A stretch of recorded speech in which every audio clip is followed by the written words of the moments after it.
Congratulations! Ito naman ang bahay ni Miss Tess Basamiano sa Iloilo.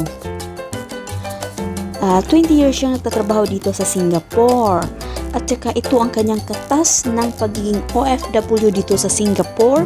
Ang bahay niya na 2 million pesos kasama na ang mga gamit. Congratulations again, Tess Basamiano.